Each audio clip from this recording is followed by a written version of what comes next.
Hello students, আমি Nitish sir জ্ঞানজ্যোতি coaching সেন্টারের পক্ষ থেকে তোমাদের প্রত্যেককে জানাই আরো একবার স্বাগত।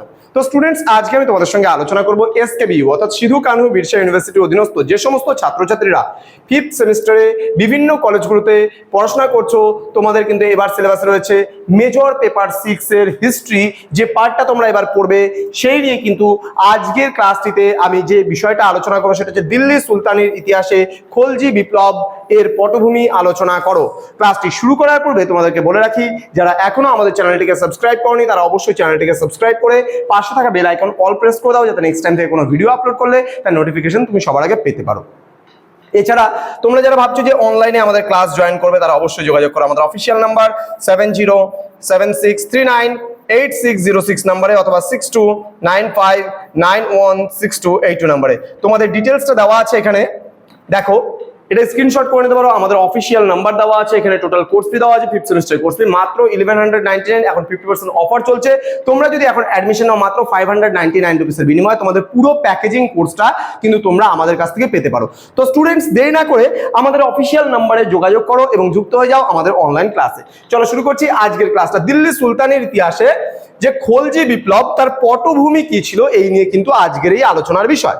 কি বলছে, মামেলুক তুর্কিরা প্রায় 80 বছর দিল্লি সুলতানি শাসন পরিচালনা করেছিলেন। এদের শাসনতন্ত্রের অন্যতম বৈশিষ্ট্য ছিল তুর্কিদের জাতিগত শ্রেষ্ঠত্ব ও একাধিপত্য প্রতিষ্ঠা করা। কিন্তু ইতিমধ্যে বহু অতুর্কি মুসলমান ভাগ্যান্বেষণে ভারতে এসেছে। ভাগ্যান্বেষণ মানে কি? ঘুরতে ঘুরতে ভাগ্যের অন্বেষণে ভারতে এসে পৌঁছেছিলেন। ধর্মান্তরিত ভারতীয় মুসলমানের সংখ্যাও কিন্তু যথেষ্ট সেই সময় বৃদ্ধি পেয়েছে। মানে ভারতীয় হিন্দু যারা ছিল তারা কিন্তু মুসলমান ধর্মে কিন্তু বা ইসলাম ধর্মে কিন্তু ধর্মান্তরিত হয়ে গেছে ইতিমধ্যে। তো বলছে এই সকল বহিরাগত অতুর্কি ও ভারতীয় হিন্দুস্তানি মুসলমানেরা তুর্কি একাধিপত্য বেশ অসন্তুষ্ট ছিল। এই সকল বহিরাগত অতুর্কি মুসলমানদের মধ্যে কিন্তু খলজিরাও ছিল। খলজিরা ছিল নানা বিষয়ে দক্ষ, যোগ্য এবং উচ্চাকাঙ্ক্ষী, কিন্তু জাতিগত কারণে রাজনৈতিক কাজে তারা ছিল অবহেলিত এবং বঞ্চিত। এইসব উচ্চাকাঙ্ক্ষী গোষ্ঠী দিল্লির ক্ষমতা দখলের জন্য উন্মুখ ছিল। বলবনের মৃত্যুর পর তার দুর্বল ও অযোগ্য বংশধরদের আমলে খলজিরা তাদের বহু কাঙ্ক্ষিত ইচ্ছা পূরণের কিন্তু সুযোগ পেয়েছিল। অর্থাৎ কাঙ্ক্ষিত ইচ্ছা পূরণ মানে কি? তাদের যেটা ইচ্ছা শক্তি ছিল সেটা তারা পূরণের সুযোগ পেয়েছিল। ক্লিয়ার?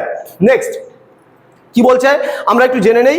এখানে বলছে তখন দিল্লির মসনদ মানে কি? সিংহাসনে ছিলেন বলবনের পৌত্র কায়কোবাদ 1287 থেকে 90 পর্যন্ত। তো বলছে মাত্র 17 বছর বয়সে তিনি মসনদে আরোহণ করেন, মানে সিংহাসনে বসেন। তিনি ছিলেন দায়িত্ববোধীন, আরামপ্রিয় এবং চরিত্রহীন ব্যক্তি। সিংহাসনে বসেই কিন্তু তিনি ব্যভিচারে গা ভাসিয়ে দেন। ব্যভিচারে মানে কি? মদ্যপান, নারী নর্তকী ইত্যাদি বিভিন্ন কারণে কিন্তু তিনি ব্যস্ত হয়ে ওঠেন। তো বলছে রাজকাজ হয় অবহেলিত। এবার রাজার কাজ কি? রাজকার্য করা, কিন্তু রাজা কিন্তু রাজকার্য করতে পারছে না মানে কি? তিনি করছে না, তিনি অবহেলায় গা ভাসিয়ে দিয়েছেন। তিনি নর্তকী নিয়ে ব্যস্ত, মদ্যপান করা নিয়ে ব্যস্ত। তো বলছে নিজামুদ্দিন নামক জনক অভিজাত এই সুযোগে সম্পূর্ণ রাজক্ষমতা হস্তগত করে নেন। পুরনো অভিজাতরা হন লাঞ্ছনার শিকার, দেশ জুড়ে শুরু হয় অরাজকতা। এমন অবস্থায় কায়কোবাদ নিজামুদ্দিনকে হত্যার নির্দেশ দেন। অতঃপর মালিক ফিরোজ প্রধান সেনাপতি পদে নিযুক্ত হন। এই নিয়োগে তুর্কি অভিজাতরা কিন্তু শঙ্কিত হয়ে পড়েন। শঙ্কিত মানে কি? ভয় পেয়ে যায়। তারা আশঙ্কা করেন যে ফিরোজ সমস্ত গুরুত্বপূর্ণ পদ থেকে তুর্কিদের অপসারিত করে সম্পূর্ণ রাজক্ষমতা কুক্ষিগত করবেন। এর প্রতিরোধকল্পে তারা কায়কোবাদের জীবিত অবস্থায় শিশুপুত্র কাইমসকে দিল্লির সুলতান বলে ঘোষণা করেন। অতঃপর তারা কিন্তু ফিরোজকে হত্যার কিন্তু ষড়যন্ত্র করতে শুরু করে দেন। তো এইবার এই তুর্কিদের ষড়যন্ত্রের কথা বুঝতে পেরে ফিরোজ কিন্তু তার অনুগামীদের নিয়ে দিল্লির অদূরে বাহারপুরে আশ্রয় নেন। খলজিগণ কিন্তু দিল্লি আক্রমণ করে কাইমসকে বন্দী করে বাহারপুরে গৃহবন্দী করেন। তুর্কি নেতা কাচ্চন, সুরখা প্রমুখ খলজিদের হাতে নিহত হলে তুর্কি গোষ্ঠী ছত্রভঙ্গ হয়ে পড়ে। অতঃপর ফিরোজ এর নির্দেশে অসুস্থ কায়কোবাদকে হত্যা করে তার মৃতদেহ যমুনার জলে কিন্তু ভাসিয়ে দেওয়া হয়। অতঃপর মালিক ফিরোজ জালালউদ্দিন ফিরোজ শাহ নাম ধারণ করে নিজেকে দিল্লির মসনদে কিন্তু অধিষ্ঠিত করেন। এটা 1790 খ্রিস্টাব্দে। এই ঘটনাকে ইতিহাসে খলজি বিপ্লব কিন্তু বলা হয়। তো এই ছিল খলজি বিপ্লব কি, এই নিয়ে আজকের এই ক্লাসটিতে আলোচনা করলাম।